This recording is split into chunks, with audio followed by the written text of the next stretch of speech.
Factoring ನಾನು ಇಲ್ಲಿ 3 names ಕೊಟ್ಟಿದ್ದೀನಿ.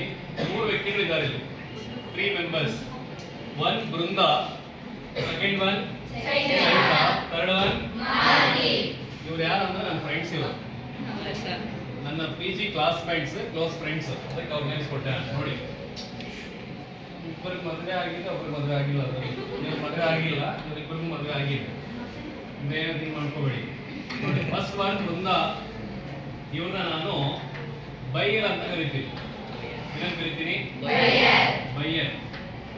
ಚೈತ್ರ ಇದಾರಲ್ಲ, ಇವರು ಕ್ಲೈಂಟ್ ಅಂತ ಕರಿತೀನಿ, ಕ್ಲೈಂಟ್. ಮಾಲತಿ ಇದಾರಲ್ಲ, ಇವರು ಫ್ಯಾಕ್ಟರ್. ಏನಂತ ಕರಿತೀನಿ ಇವ್ರನ್ನ? ಫ್ಯಾಕ್ಟರ್. ನಾನು ಇಲ್ಲಿಂದ ಸ್ಟಾರ್ಟ್ ಮಾಡ್ತಾ ಇದ್ದೀನಿ.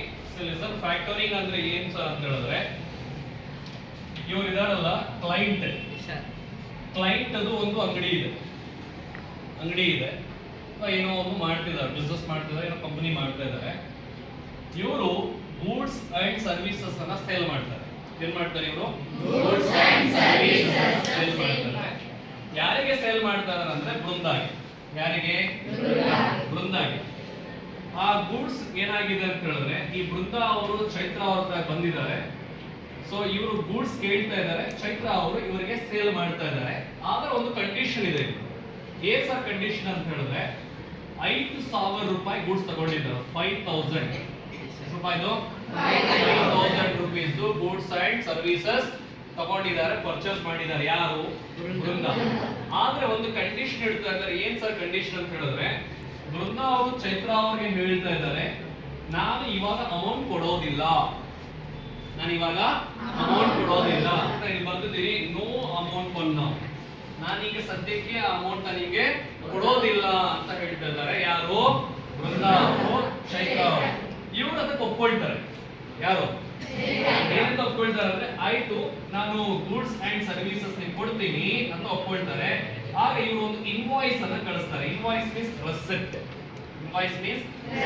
ಇರಬಹುದು, ಒಂದು ಬಿಲ್ ಇರಬಹುದು, ಪ್ರಾಮಿಸರಿ ನೋಟ್ ಇರಬಹುದು. ಸೊ ಇನ್ವಾಯ್ಸ್ ಅನ್ನ ಕಳಿಸ್ತಾರೆ. ಯಾರಿಗೆ ಅಂತ ಹೇಳಿದ್ರೆ ಬೃಂದಾ ಅವರಿಗೆ.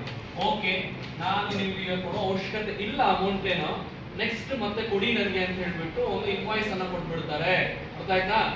ಅದಾದ ನಂತರ ಇಲ್ಲಿ ಏನಾಗಿರುತ್ತೆ ಅಂತ ಹೇಳಿದ್ರೆ, ಟೈಮ್ ಪೀರಿಯಡ್ ತಗೊಂಡಿರ್ತಾರೆ. ಏನ್ ತಗೊಂಡಿರ್ತಾರೆ? ಟೈಮ್ ಪೀರಿಯಡ್ ಬಂದ್ಬಿಟ್ಟು 2 ಮಂತ್ಸ್ ತಗೊಂಡಿರ್ತಾಳೆ ಬೃಂದಾ.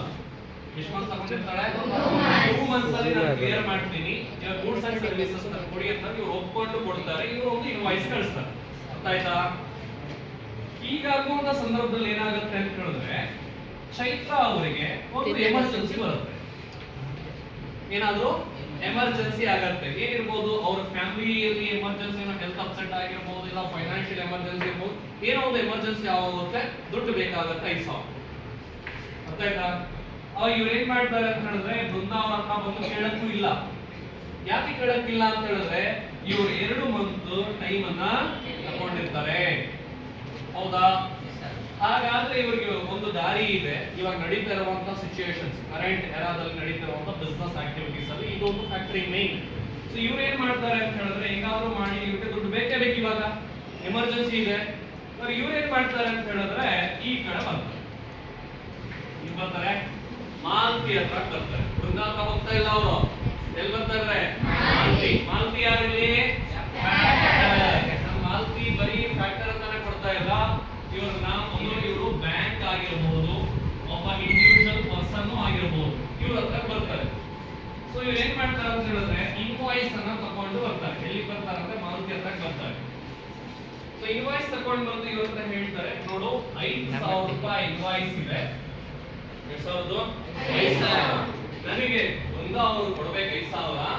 ನೀನು ಟೈಮ್ ಹೇಳ್ತೀವಿ ತಗೊಂಡ್ಬಿಟ್ಟಿಲ್ಲ, ನನಗೆ ಎಮರ್ಜೆನ್ಸಿ ಆಗಿ ದುಡ್ಡು ಬೇಕು ಅಂತ ಕೇಳ್ತಾರೆ. ಯಾರಿಗೆ? ಇವ್ರು ಏನ್ ಕೇಳ್ತಾರೆ ಅಂತ ಹೇಳಿದ್ರೆ, ನಾನು ಎಮರ್ಜೆನ್ಸಿ ಆಗಿ ಕೊಡ್ಬೇಕು ನೀನ್ ದುಡ್ಡು, ನನ್ಗೇನ್ ಲಾಭ ಇದರಲ್ಲಿ ಅಂತ ಕೇಳ್ತಾರೆ. ಯಾರು? ಕೊಡ್ಬೇಕು ಅವರು.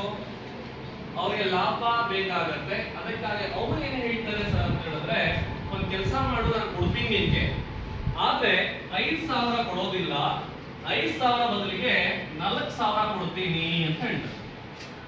ಎಷ್ಟು ಸಾವಿರ? ಎಮರ್ಜೆನ್ಸಿ ದುಡ್ಡು ಬೇಕಲ್ಲ, ದುಡ್ಡು ಬೇಕು ಅಂದಾಗ ಅಲ್ಲಿಗೆ ಚೈತ್ರ ಒಪ್ಕೊಂಡ್ಬಿಡ್ತಾಳೆ. ಓಕೆ ಕೊಡಿ ಅಂತ ಹೇಳ್ತಾರೆ. ಆಗ ಮಾರುತಿ ಅವರು ಟೇಕ್ ಇಟ್ ಅಂತ ಕೊಡ್ತಾರೆ 4,000 ಅಟ್ ಅ ಟೈಮ್ ಸ್ಪಾಟ್ ಅಲ್ಲಿ. ಅಲ್ಲಿಗೆ 1,000 ಬಿಟ್ಟಿದ್ದಾರೆ ಇಲ್ಲಿ. ಸೊ ಇವ್ರು ಏನ್ ಮಾಡ್ತಾರೆ, 2 ತಿಂಗಳು ಆದ ನಂತರ ಆಫ್ಟರ್ 2 ಮಂತ್ಸ್ ಕರೆಕ್ಟ್ ಟೈಮ್ ಆದಾಗ ಚೈತ್ರ ಹತ್ರ ಬರೋದಿಲ್ಲ, ಆ ಇನ್ವಾಯ್ಸ್ ಅನ್ನ ಇಸ್ಕೊಂಡು ಸಿ ಇಂದ ಇಲ್ಲಿ ಬರ್ತಾರೆ, ಬೃಂದಾವನಕ್ಕೆ ಬರ್ತಾರೆ. 2 ಮಂತ್ಸ್ ಟೈಮ್ ಆಗಿದೆ ಬೃಂದಾವನ, ಹಾಗಾಗಿ ಇವ್ರು 5,000 ಕೊಡ್ಬೇಕಿತ್ತಲ್ಲ ನೀವು ನನಗೆ ಕೊಡಿ ಅಂತ ಹೇಳ್ಬಿಟ್ಟು ಇವ್ರು ಕೇಳ್ತಾರೆ. ಆಗ 5,000 ಅನ್ನ ಬೃಂದ ಅವರು ಚೈತ್ರ ಅವರು ಕೊಡ್ತೀರಾ ಇವ್ರು ಕೊಡ್ತಾರೆ. ಗೊತ್ತಾಯ್ತಾ? This is called factoring. Simple ಅಂತ ಹೇಳಿದ್ರೆ ಯಾವುದಾದ್ರೂ ಒಂದು ಬಿಸ್ನೆಸ್ ಮ್ಯಾನ್ ಈ ರೀತಿ ಫೈನಾನ್ಷಿಯಲ್ ಕ್ರಿಟಿಕಲ್ ಕಂಡೀಷನ್ ಆದಾಗ ಅವನು ಬ್ಯಾಂಕ್ ಹತ್ರ ಹೋಗ್ಬಿಟ್ಟು ಇನ್ವಾಯ್ಸ್ ಕೊಡ್ತಾನೆ. ಬ್ಯಾಂಕ್ ಅವರು ಏನ್ ಸಾಲ ಇವ್ರು ಕೊಟ್ಟಿರ್ತಾರೆ ಆ ಸಾಲವನ್ನ ಬ್ಯಾಂಕ್ ಅವರು ಇಸ್ಕೊಳ್ತಾರೆ. ಇವ್ರಿಗೆ ಏನ್ ಪ್ರಾಫಿಟ್ ಬಂತು ಸರ್ ಅಂದ್ರೆ 1,000 ರೂಪಾಯಿ ಪ್ರಾಫಿಟ್ ಬಂತು. ಇದು ಜಾಸ್ತಿ ನಡೀತಾ ಇದೆ ಇಂಡಿಯಾದಲ್ಲಿ. ಇದರಲ್ಲಿ 2 ಟೈಪ್ಸ್ ಇದೆ, ರಿಕೋರ್ಸ್ ಅಂತ, ಇನ್ನೊಂದು ನಾನ್ ರಿಕೋರ್ಸ್ ಅಂತ. ರಿಕೋರ್ಸ್ ಅಂದ್ರೆ ಏನ್ ಸರ್ ಅಂತ ಹೇಳಿದ್ರೆ, ಏನಾದ್ರೂ ಇವ್ರು ವಾಪಸ್ ಸಾಲ ಕೊಟ್ಟಿಲ್ಲ, ಡೆಟ್ ಯಾರು ಮಾಂತಿಯವರು ಸೀದಾ ಇಲ್ಲಿ ಬಂದ್ರು ಬೃಂದಾವನದಾಗೆ, ಬೃಂದಾವನ ಆದ್ರೆ ಕೊಡ್ತಾ ಇಲ್ಲ, ಅದನ್ನ ನಾವು ಬ್ಯಾಡ್ ಡೆಟ್ ಅಂತ ಹೇಳ್ಬಿಡ್ತೀವಿ. ಏನ್ ಹೇಳ್ಬಿಡ್ತೀವಿ? ಬ್ಯಾಡ್ ಡೆಟ್. ಬ್ಯಾಡ್ ಡೆಟ್ ಅಂದ್ರೆ ಏನ್ ಮಾಡೋದು, ಇವ್ರು ವಾಪಸ್ ಕೊಡ್ತಾ ಇಲ್ಲ ದುಡ್ಡು. ರಿಕೋರ್ಸ್ ಟೈಪ್ ಏನಾಗಿರುತ್ತೆ ಅಂತ ಹೇಳಿದ್ರೆ ಆವಾಗ ಚೈತ್ರ ಅವರೇ ಮಾಲತಿ ಅವರಿಗೆ ದುಡ್ಡನ್ನು ಕಟ್ಕೊಡೋದು.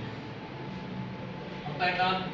ನಾನ್ ರಿಕೋರ್ಸ್ ಅಂತ ಹೇಳಿದ್ರೆ ಇವ್ರು ಒಂದು ಸಲ ಇವ್ರನ್ನ ಒಪ್ಪಿಸ್ಬಿಟ್ಟಿದ್ರೆ 4,000 ತಗೊಂಡು ಹೊರಟೋಗಿರ್ತಾರೆ, ನಾನು ಮತ್ತೆ ಬರಲ್ಲ ಅಂತ ಹೇಳ್ಬಿಟ್ಟು ಕಂಡೀಷನ್ ಮಾಡ್ಕೊಂಡು ಹೊರಟೋಗಿದ್ರೆ ಮಾಲತಿ ಅವರು ಏನ್ ಮಾಡ್ತಾರೆ, ಬೃಂದಾವತ್ರಾಗೆ ಬರಬೇಕು.